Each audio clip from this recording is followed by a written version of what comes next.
Hey guys, Palsteron here, and today let's talk about my Ice Shard Sorcerer. So if you've seen my previous video, I was talking about going Arc Lash, and that is what I've done basically until level 50, and then it got nerfed. So Blizzard put out a patch, not really sure how I should feel about it. I just basically moved on.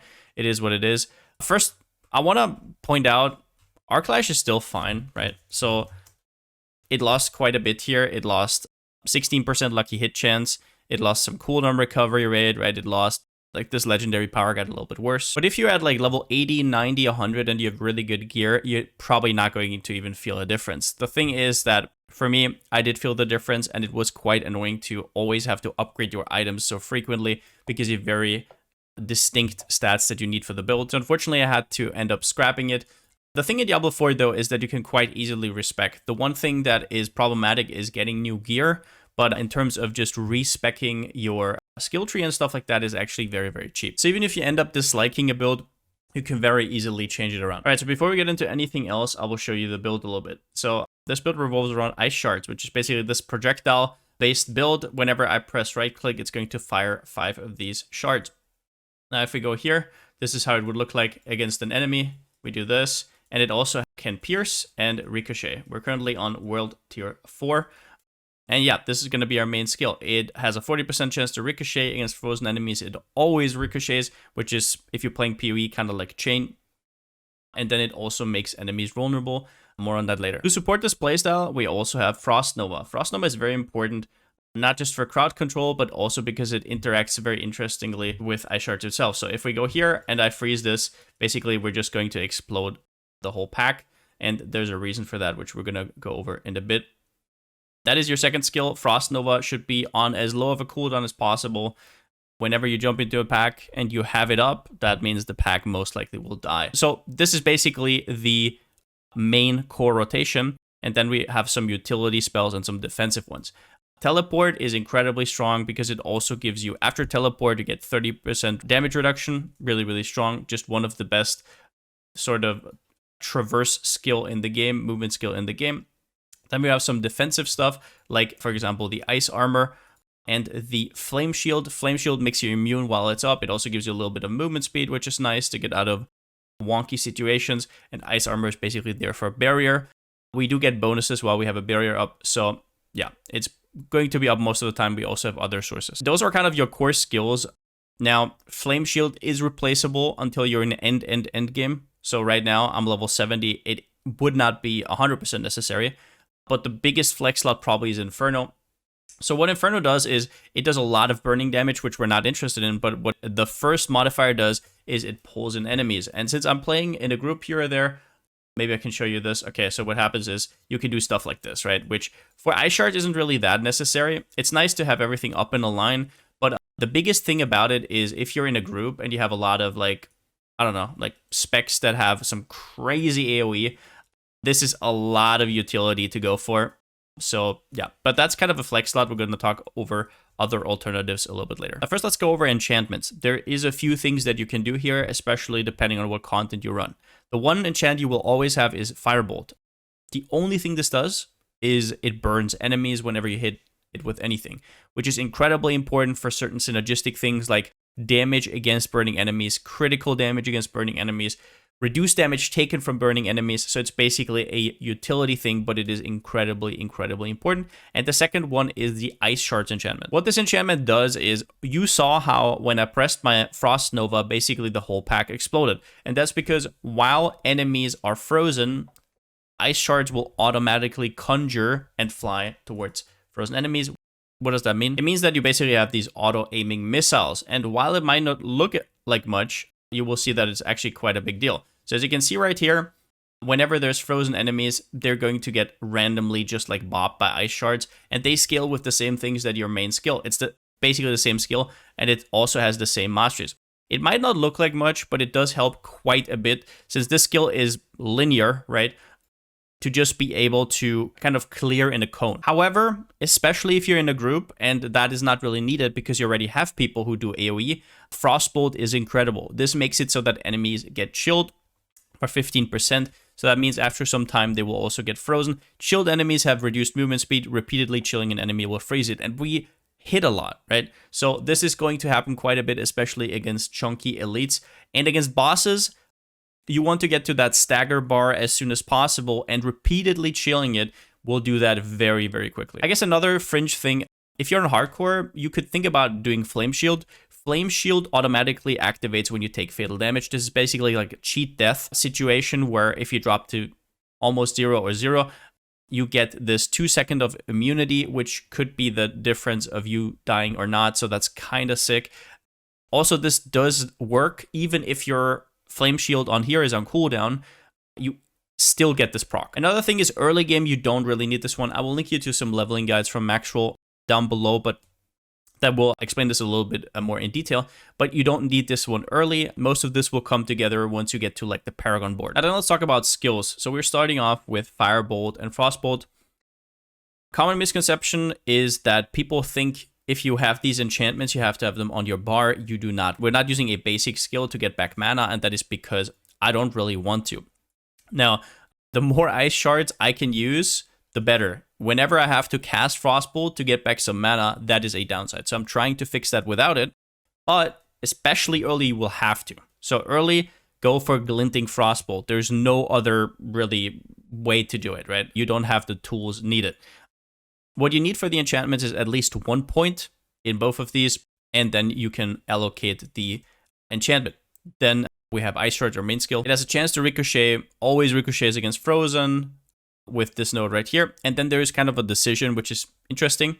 Hitting an enemy with 5 ice shards, so if you hit all of them on one enemy or on the second cast, you can make them vulnerable for 2 seconds, which is very strong.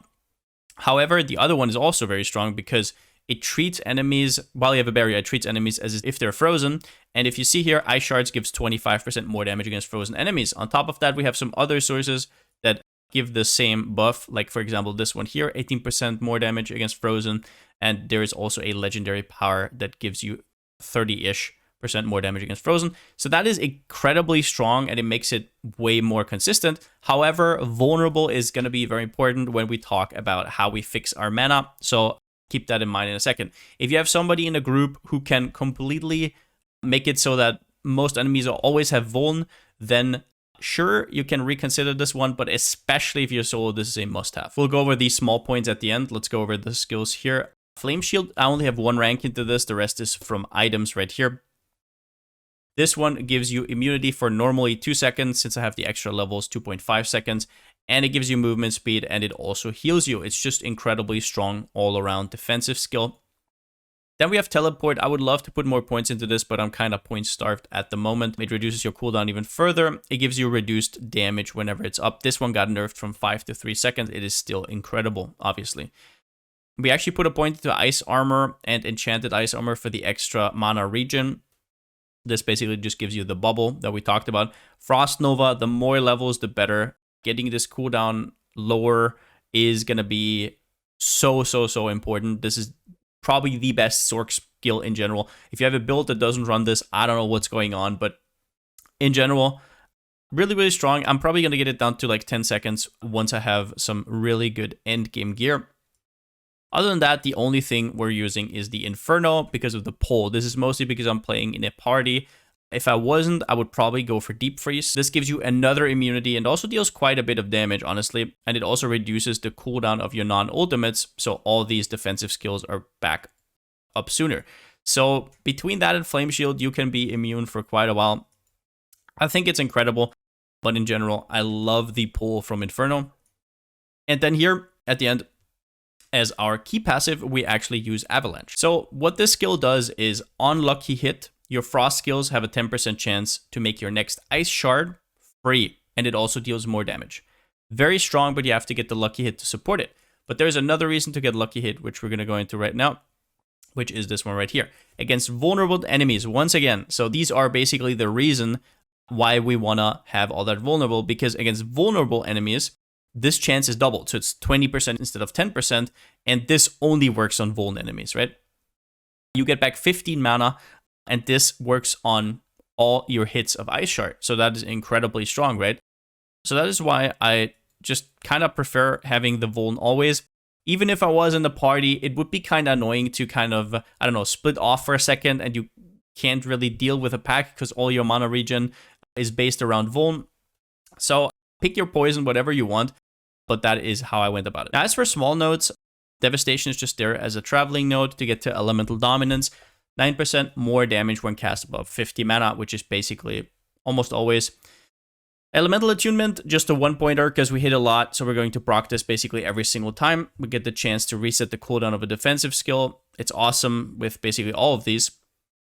Glass Cannon, I'm a big fan of just a 1-pointer Glass Cannon. This gets a lot worse the more points you take because the more multiplier is additive with each other, which makes it less and less potent, whereas the more damage taken gets worse and worse as well. So I think this is a 1-pointer kind of situation or a 0-point kind of situation. If you don't care about dying, or I guess if you're good with your cooldowns and you're using Deep Freeze, you can probably go for 3 of them, but that is up to you. Then we have 2 Align the Elements. I should probably put 3 here, but I haven't really figured out what to do yet. Maybe I'm going to take 1 point out of Frost Nova. This gives you damage reduction depending on how often you got hit, which is incredible. And then protection for the extra barrier. So you can have all your stuff up that says, wow, you have a barrier, blah, blah, blah. It's also very, very good defensively. And the 15% lucky hit chance to get extra mana procs. But then let's get into the first reason why you want to be burning enemies. Inner Flames, just for traveling. Devouring Blaze, 30% crit damage multiplier. So this multiplies your critical damage.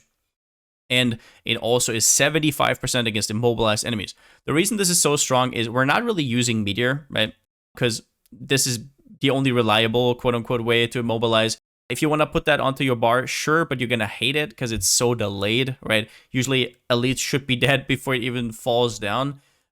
But this is incredible against staggered enemies, right? Bosses, because they are considered stunned, immobilized, frozen, everything, right? And all your conditional multipliers come together. So this is an incredible tool against bosses as well. And then at the end here, we fill out all of this. We already talked about Frigid Breeze to kind of sustain your mana. We have Hoarfrost, which gives you more damage to frozen enemies. Now, you could put some points out of this. I would always have it if you are actually using the Frostbolt enchanted, everything's always chilled. I would always take it. But otherwise, you know what? I'm actually going to put this point right here. Yeah, I think this is fine. I just want to have Align the Elements up all the time. It just gives you more damage to frozen enemies. Icy Touch, more damage to Vuln enemies, once again, important to Vuln. And then also Frost skills deal extra damage to elites. Now then for items on my weapon, I have this one. I just want to quickly point out that you can actually farm this one from the Codex in Dead Man's Dredge. This gives us Pierce. On the normal one, you can only get 3 Pierce. On this one, you can get up to 4. It's just really, really nice. Until you get this one, your clear will absolutely be atrocious, right? So you have to get this one. But Dead Man's Dredge is right in Act 1, so it's quite easy to get. So yeah, this is where everything starts. Then for mana salvage, we have the using a cooldown restores 15 mana. Now this one is just incredible. You can also find it in Act 1 as far as I know. So this is basically the thing that you need to start out with. Both are Codex. Then after that one, the strongest one that you can actually find only is Core Mastery skills at above 100 mana cast gain 54 crit. I want to make this clear. This is not increased crit.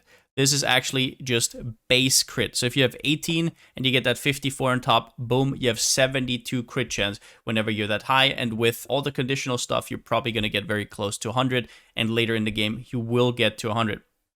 Absolutely incredible. And besides being able to cast Ice Shards all the time, this is another reason why you want to solve your mana, and not just solve it, make it so you're very high all the time so you can actually abuse stuff like this. Then another important one in terms of damage is the more damage against immobilized, stunned, or frozen. If you have party members that actually immobilize or stun, that's crazy good because these are actually separate multipliers. However, we're already freezing, so that is already a good multiplier. Barrier, more damage. Lucky hit chance is increased while you have a barrier active. Very strong to proc your mana stuff. We have the usual armor. Now this one you can actually find from the Codex once again. I have the bad roll, but you could also get the good roll.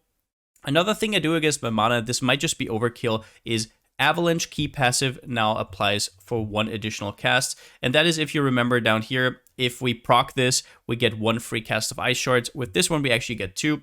I just really like having it comfy, but once I get more resource generation or more reduced mana cost, I will definitely drop this one. Now, Boots is a little bit of a flex slot. Right now, I have the Become Injured, makes you immune against crowd control. That is what Unstoppable is for 4 seconds. And in higher tier dungeons, this is actually quite insane, especially since I'm often jumping in. I'm crowd controlling enemies for other team members, for example. I need to have this. But if you're playing solo, you can definitely go for something more offensive. There's also after you cast Teleport, you get 25% movement speed 1, which can be quite nice to clear dungeons faster. And yeah, then at the end here, I also have a unique. Now this one makes it so enemies that Diablo are frozen have a chance to proc Frost Novas, which is incredibly strong. Problem is the item isn't really great. It is decent. If you're not going to find it, it's not that big of a deal. One thing I would probably look forward to in Endgame is being able to get my mana to a point where I can replace Avalanche completely and then go Shatter. It basically does the same, but probably even better, to be honest. That is something I will maybe get to eventually, but probably not at level 70. Now, as for stat priorities, I made this list right here. I want to quickly go over this. So my items are nowhere near perfect. At level 70, you're just not going to have it, right? There is a few outliners from what I'm about to show you, which is you want to have movement speed on your boots. You probably want to have movement speed on your amulet. As much damage reduction as possible, sure. But besides that, you want to get cooldown reduction on basically everywhere, whatever you can. The more cooldowns you press, the more defensive you're going to be, and the more mana you're also going to get back. It is the most important stat by a mile. After that one, probably followed by mana cost reduction. I think the only one I have right now is on my boots. You can get, I think, 30 plus in total on your gear, maybe even 40 plus. So at that point, your mana is going to look completely different, at which point I will probably reconsider some choices. Then you want crit chance and lucky hit chance, especially lucky hit chance, once again, to fix your mana. It's going to be quite important. So if you can get them from gear, that is quite remarkable. Crit damage and int for extra damage multipliers. And at the end here, poison resistance. We are kind of reliant on barriers, and poison goes through those barriers, unless I'm like completely wrong on this. So yeah, we are trying to get the odd poison resistance here or there. Now, as for the Paragon board, I want to make this clear. This is by no means anywhere near finished. I'm level 70. I didn't farm my renown yet. I'm just going to show you what I've done at the start. So I went for the right side for the extra non-physical damage, the life. The first glyph I picked was the extra vulnerable damage, since we always have vuln up, quite strong. The second glyph that we have right here is the one with critical damage, but these don't really matter. They nerfed glyphs absolutely, like it's crazy how much they nerfed it. Until you have these leveled, don't even think about them much. Just take them as a one-pointer and move on until you actually go to all those Nightmare Dungeons and you level them up to, I don't know, level 15, where they have more effect, where the radius gets bigger, stuff like that. So these should be an afterthought for now. What you should be looking out for is these rare nodes and also the magic nodes. Now, then I can only really talk about the first two boards that I'm going to pick, because I'm not really sure what I'm going to do afterwards. But the first board we're going to take is the one with Frigid Fate. Frigid Fate gives you 15% lucky hit chance, once again, against vulnerable enemies. So you kind of see a pattern here. It is incredible. On top of that, next to it, you have this lucky hit chance, lucky hit chance, lucky hit chance cluster that you want to pick up. Then you go up to the vuln damage. Once again, that is a more multiplier to your vuln multiplier, which is quite strong. And after that one, we have the glyph up here, but once again, it doesn't really do anything. And this is not really a desirable rare node, so I didn't really go for it. Up here, this is definitely something I'm going to pick up down the road. Vuln damage and reduction from vuln enemies, definitely something I should pick at some point. But right now, I am just heading over to probably one of the strongest boards right here, and that is the Burning Instinct board. So this is the huge payoff for being able to burn enemies. You don't want anything to do with this node, but the board has some incredible nodes. Down here, damage to burning enemies, right? All of these small ones, damage to burning enemies. Damage reduction from elites and burning enemies. I think the elites was up here. Yeah, damage reduction from elites. In total, this whole board would probably make you double as tanky. It is incredible. Like, just these points right here are insane. Here again, damage to burning enemies, damage to elites. Most of the enemies that will be scary and that you will need damage against are elites. So all of these nodes, you can basically take them at face value. An absolutely incredible board. What I'm going to look for further is probably just more damage reduction nodes, more generic damage. And once I have my glyphs leveled up, I will definitely expand on this. For example, here, I want to get at least to 25 dexterity to get the extra bonus, right? Here, I want to go for 25 dexterity. Up here, I'm not really sure 100% what I'm going to do. I'm just going to YOLO with that. But these are in my opinion, the first 3 boards you should go for. Now, something I want to point out with the Paragon board that a lot of people don't seem to understand, especially if you're from PoE. You're not going to be very impressed by nodes like this. 5% increased damage, right? You're like, okay, in PoE, that is absolute dog shit, so it's probably going to be in this game as well. They're all additive. But you got to understand, you almost get no increased damage from your gear. It's very, very little, right? So all of these nodes are incredible, right? Like this node here is incredible. So do not shy away from taking these increased damage nodes, especially early. A few of these can like give you 40-50% more damage. They are ridiculously strong, and that is especially true after they nerfed the glyphs, which had a lot of increased conditional damage, which is now gone. But for example, just having unconditional damage against everything is so huge. Now, as for leveling, the thing that I did is I first was a Firewall Sorc. Once I felt ready, I went for Arc Lash. However, it got nerfed. I would personally not recommend leveling with Arc Lash anymore. That is going to probably be a catastrophe. That is just my personal opinion, though. If you want to try it out, I would probably go Firewall and then directly go into Ice Shards. Chain Lightning, I don't really have any familiarity with, but from what it seems like, it is also quite a strong option. What you have to understand, once again, it's quite easy to unspec stuff, so you can definitely experiment around. So yeah, pick one of these free guides, follow them. I will link this page down in the description. Now then at the end here, a little compilation of how to solve your mana issues. You can come back to this whenever you feel like you're having problems casting your Ice Shards. The biggest thing would be just having Frostbolt on your bar, and most people actually do this. Once again, you go Frostbolt and then you go Glinting Frostbolt, and you're going to recover quite a bit of mana, especially because you can get back more than 4 mana per cast, because it is going to kind of like explode a little bit. Yeah, it's a very solid option, and especially early, you're not going to get around this. Then we have legendary aspects. I already talked about 2 right here. The biggest one is probably this one. Whenever you use a cooldown, extra mana. If you can get a better roll, that would probably solve a lot of things. I went for the Avalanche key passive, applies an additional cast, which is also quite strong. There is also the aspect of the Umbral. So this one is on the Codex, but it only gives you 1 mana back whenever you crowd control an enemy. Now, if you, right, theoretically, went for the Chill here and the Frostbolt, I don't know if this actually works. You can tell me down in the comments if you actually know this. But if I went for Frostbolt, right, and I got this, I don't know if this actually gives me back, let's say I get the 4 roll, the magical 4 roll. If this actually gives me back 4 mana per hit, I'm not sure, right? Because I have so many hits, this would just single-handedly remove every mana struggle. I don't know if this works, probably not. The best I found yet was a 2 roll, so I didn't really try it out yet, but whenever I find a 4, I will definitely test it, and it might actually be GG. Now then, from our skill tree, we can do Frigid Breeze and Avalanche. I already talked about this. But basically, against vulnerable enemies, you have the chance to get a free cast, 20% chance while they're vulnerable. And then you also get the Frigid Breeze right here, which restores you 15 mana per cast. And at the end here, and that is probably the biggest one, is mana cost reduction. Once you have your gear figured out, something I will say is that gearing this game can be kind of rough. You don't really know when you should be starting to invest. My feeling would be once you have ancestral items, you can invest a lot harder into stuff. Once you're at Sacred, you can kind of semi-invest, and before that, you should probably just pick whatever you find and not really do too much on the Occultist or anything like that. But yeah, if you can get 3 or 4 of these rolls, it would also probably revolutionize the build. So what I'm trying to say here with this whole list is that depending on what you drop and what you get, the mana situation is going to look very different, and the solutions to it as well. But yeah, that's basically it for the video. Really sorry for people who started Arc Lash. I was not aware that Blizzard would nerf this aggressively, and I also didn't feel like Arc Lash really needed a nerf. So if you're coming from that, this is definitely a nice build to respec into. If you want to see some more gameplay, check me out on twitch.tv/Palsteron. You can also check out the VODs.